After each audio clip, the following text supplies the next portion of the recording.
வணக்கம். இது நியூஸ் 18 தமிழ்நாடு செய்திகளை தொகுத்து வழங்குவதற்காக நான் பாலவேல் சக்கரவர்த்தி. செய்திகளை விரிவாக பார்ப்பதற்கு முன்னர் முதலில் தலைப்புச் செய்திகளை பார்க்கலாம். குலசேகரப்பட்டினத்தில் ராக்கெட் ஏவுதளத்திற்கு அடிக்கல் நாட்டிய பிரதமர் நரேந்திர மோடி 17,300 கோடி ரூபாய் மதிப்பிலான திட்டங்களை தொடங்கி வைத்தார்.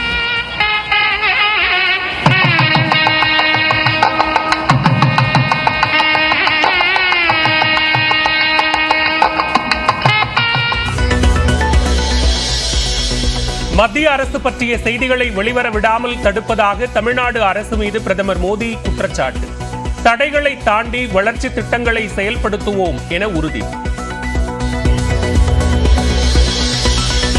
தூத்துக்குடி நிகழ்ச்சியில் திமுக எம்பி கனிமொழி பெயரை குறிப்பிடாமல் உரையாற்றிய பிரதமர் மோடி மேடையில் இருந்த அமைச்சர் ஏவா வேலு பெயரையும் குறிப்பிடாமல் தவிர்த்தார்.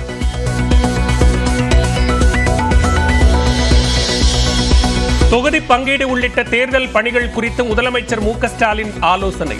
துரைமுருகன், TR பாலு, RS பாரதி உள்ளிட்டோர் பங்கேற்பு.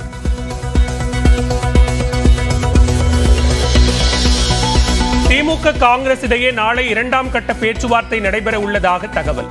காங்கிரஸ் 10 தொகுதிகள் கேட்பதாகவும் திமுக 7 தொகுதிகளை தர முன்வந்திருப்பதாகவும் கூறப்படுகிறது.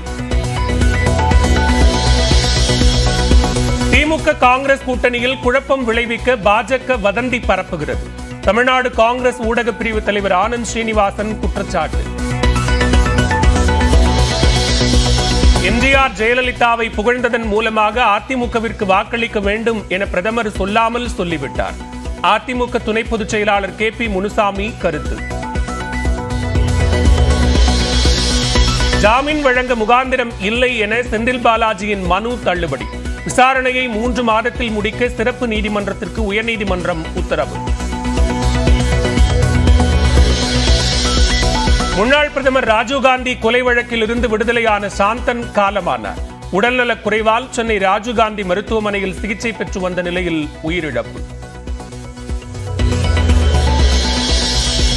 ஈரோட்டில் 5000க்கும் மேற்பட்ட ஜவுளி கடைகள் அடைப்பு. சிறு குறு நிறுவனங்களுக்கான வருமான வரி சட்டத்தில் மாற்றம் செய்யப்பட்டதால் தொழில் பாதிப்பு என குற்றச்சாட்டு. வேதாரண்யம், கீழ்வேலூர் வட்டங்களில் 2500 நாட்டுப் படகுகள் 2வது நாளாக கடலுக்கு செல்லவில்லை. இழுவை மடிவலைகளை தடை செய்ய கோரி மீனவர்கள் போராட்டம். பன்ருட்டி அதிமுக முன்னாள் MLA சத்யா பன்னீர்செல்வம் வீட்டில் லஞ்ச ஒழிப்புத்துறை சோதனை. நகராட்சி தலைவராக சத்யாவின் கணவர் இருந்தபோது லஞ்சம் பெற்றதாக வழக்கு பதிவு செய்யப்பட்ட நிலையில் நடவடிக்கை. 6244 பணியிடங்களுக்கான குரூப் 4 தேர்வுக்கு விண்ணப்பிக்க இன்றே கடைசி நாள். ஜூன் 9ஆம் தேதி எழுத்துத் தேர்வு நடைபெறும். கேரளாவின் கோழிக்கோட்டில் 2 இருசக்கர வாகனங்கள் மீது மோதிய கார். காயமடைந்தவர்கள் மருத்துவமனையில் அனுமதி.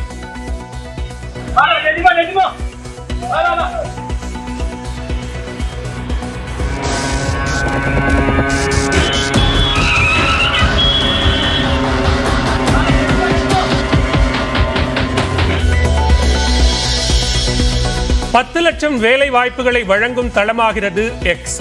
எலான் மஸ்க் அறிவிப்பு.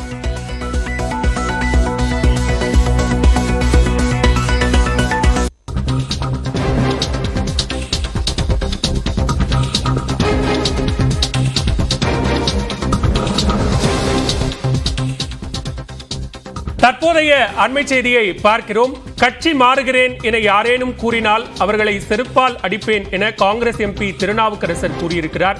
இதுபோன்ற கேள்விக்கு எனது பதில் இனி இப்படியாகத்தான் இருக்கும் என்றும் அவர் ஆவேசமாக பதிலளித்திருக்கிறார். அந்த காட்சிகளை தற்போது பார்க்கலாம். ஒரு பிரபலமான நபர்கள் வந்து சேருவாங்கன்னு சொல்றாங்க. அந்த வரிசையில் உங்களையும் சொல்றாங்க. அதை எப்படி பாக்குறீங்க? அவனை செருப்பால் அடிப்பேன். அது மாதிரி சொல்றவன செருப்பால். இனிமே சீமான் மாதிரி பேசுறேன்னு நான் முடிவு பண்ணிட்டேன். என்ன இந்த மாதிரி கேள்வி கேட்டீங்கன்னா என்னுடைய பதில் இப்படிதான் இருக்கும். ஒரு பிரபலமான நபர்கள் வந்து சேருவாங்கன்னு சொல்றாங்க. அந்த வரிசையில் உங்களையும் சொல்றாங்க. அதை எப்படி பாக்குறீங்க? அவனை செருப்பால் அடிப்பேன்.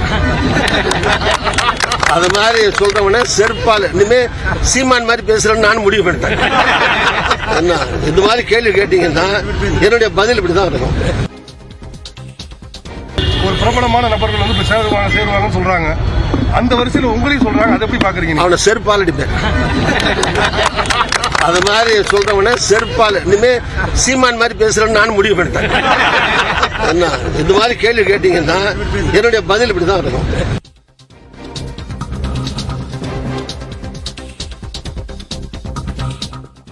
ராஜீவ்காந்தி கொலை வழக்கில் விடுவிக்கப்பட்ட சாந்தன் உடல்நலக் குறைவால் உயிரிழந்தார். முன்னாள் பிரதமர் ராஜீவ்காந்தி கொலை வழக்கில் ஆயுள் தண்டனை கைதிகளாக இருந்த பேரறிவாளன், நளினி, முருகன், சாந்தன் உள்ளிட்ட 7 பேரையும் விடுதலை செய்து உச்சநீதிமன்றம் கடந்த 2022ஆம் ஆண்டு உத்தரவிட்டது. இதில் இலங்கையைச் சேர்ந்த முருகன், சாந்தன், ராபர்ட் பயஸ், ஜெயக்குமார் ஆகியோர் திருச்சி அகதிகள் முகாமில் தங்க வைக்கப்பட்டனர். இந்நிலையில் கடந்த மாதம் சாந்தனுக்கு உடல்நிலை பாதிக்கப்பட்டதை தொடர்ந்து திருச்சி அரசு மருத்துவமனையில் சேர்க்கப்பட்டார். அதன் பின்னர் அவர் உயர் சிகிச்சைக்காக சென்னை ராஜீவ்காந்தி அரசு மருத்துவமனை தீவிர சிகிச்சை பிரிவில் அனுமதிக்கப்பட்டார். சாந்தனுக்கு கல்லீரல் செயலிழப்பு ஏற்பட்டதால் அதற்கான தீவிர சிகிச்சை அளிக்கப்பட்டு வந்தது.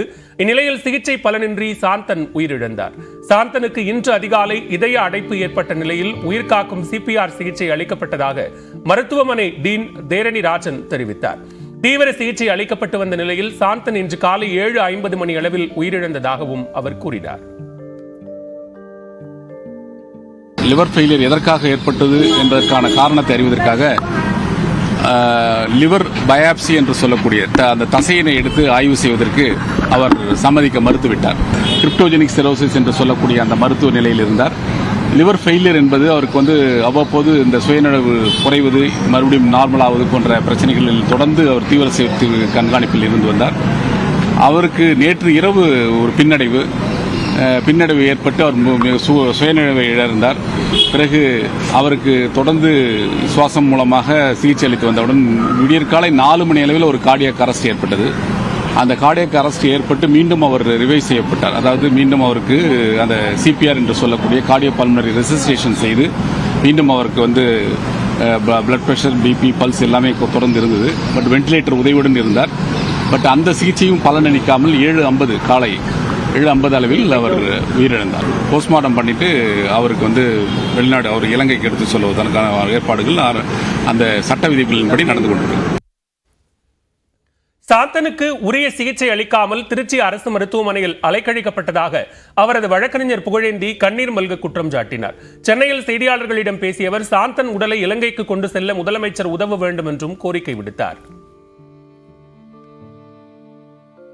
அப்பயே அனுப்பியிருந்தாருன்னா அவருடைய ஆசை நிறைவேறி இருக்கும், அவ்வளவுதான். அவரு கல்லீரலால பாதிக்கப்பட்டு 1 வருஷம் இருப்பாரு, 6 மாசம் இருப்பாருன்றதுல அவருடைய கடைசி ஆசையை நம்மளால நிறைவேற்ற முடியலன்னு தான் அவர். இப்ப சாந்தனை கூட கிட்டத்தட்ட 6 மாசமா அவர் பாதிக்கப்பட்டிருக்காரு.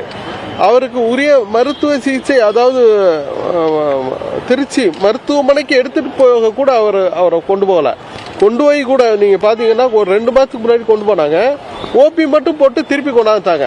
அப்பயே அவங்க பார்த்திருந்தாங்கன்னா இவருக்கு எவ்வளவு அந்த லிவர்ல என்ன பிரச்சனைன்னு கண்டுபிடிச்சிருக்க முடியும். அப்ப இந்த ஃபுல் பாடி செக்கப்போ இல்ல இந்த பிரச்சனைக்கு என்ன காரணம்ன்றத அவங்க கண்டுபிடிக்கவே இல்லை.